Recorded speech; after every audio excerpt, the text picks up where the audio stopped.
In today's lesson we're going to be learning how to build this ornamental pool with or pond with water in it. The first thing we want to do is we need to right click on the ground and click on create. At the moment you see it's on the object tab, and that's the actual one. That's not the one we want yet. Yeah, well, we can use that. It's got keep tool selected. We don't actually need that for the first bit we're going to do, so I take the check out of that, and we want a cylinder, so click on cylinder and click on the ground, and that takes us straight into edit mode. The next thing we want to do is change our size, so I'm going to, which is an X dimension, so I'm going to type in there 7 because that's what we want, 7.0. Press tab, and 7.0, press tab. Okay, so that gives us our wall.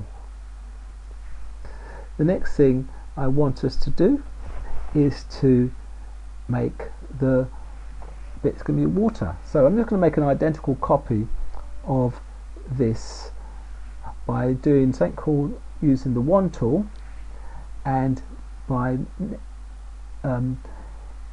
putting a check in the keep tool selected and put a check in the copy selection, and now I can click on top of this and that makes an identical copy of that. So just close that down, and I'm going to right click on the top again just to edit it and click on edit, and I just want to make that smaller because we don't really need it that big. So, and I mean in terms of the height, which is the Z parameter, so I'm just going to type in there 0.1 and press tab, and that reduces the size of that. I'm going to change the size of it from 7 to say 6, and press tab, and 6 and press tab.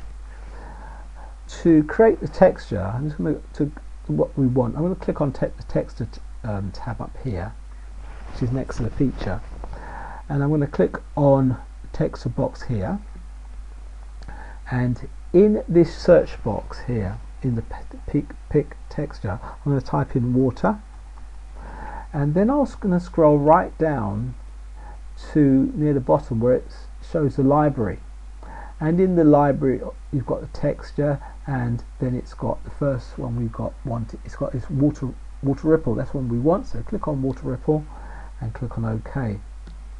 We need to change the dimensions, the scale of that.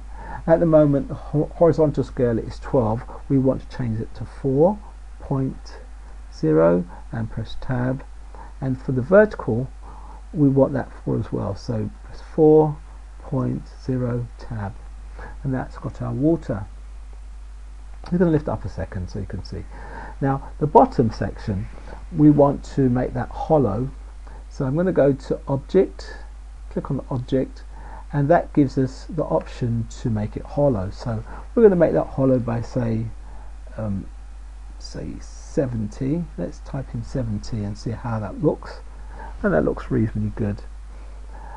We're going to change this to brick because we want a brick type effect, so go to our texture, go to texture here, and we're just going to, in that search box we're going to type in brick, and we're going to go again into our library, and there's our brick just there, and just click on OK.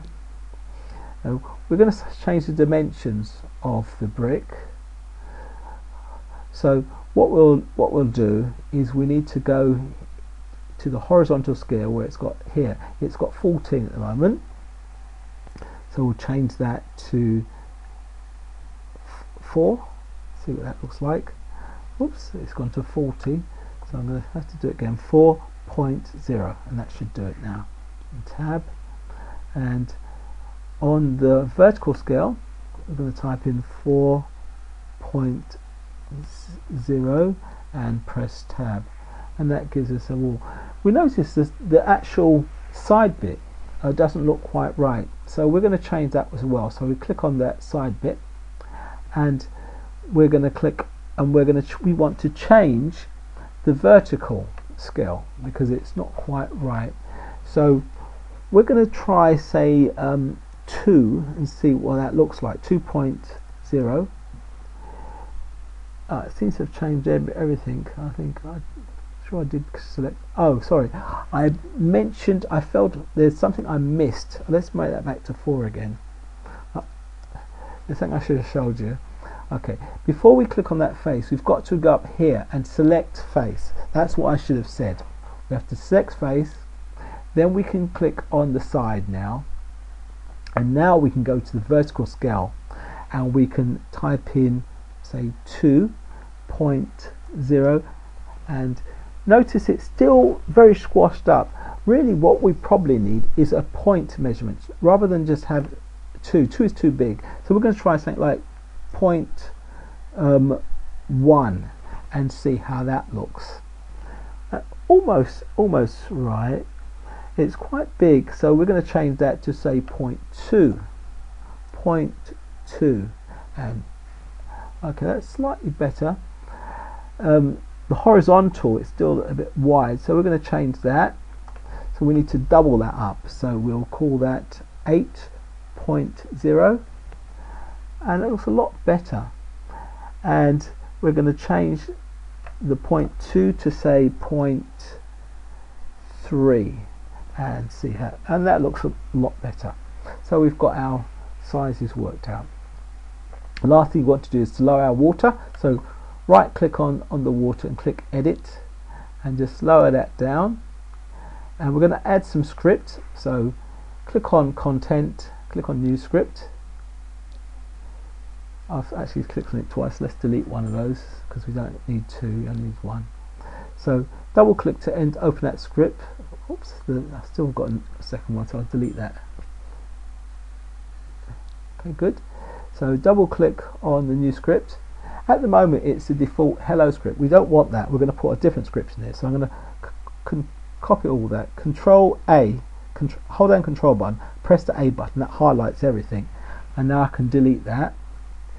And the actual script that we want is this, which is this default state entry target omega. So this is the actual one for the rotation, and I'll let you have a copy of that. So I click on Control A to highlight everything, and Control and then C to copy it. Then I click on my script area and I press Control V to paste it. I click on save, so that will save my script. Once it's been saved, you'll notice it says save complete. So now I can close that down. That's been completed. I can close that down, and there we have our ornamental pond with our water, brick pond with our water rotating.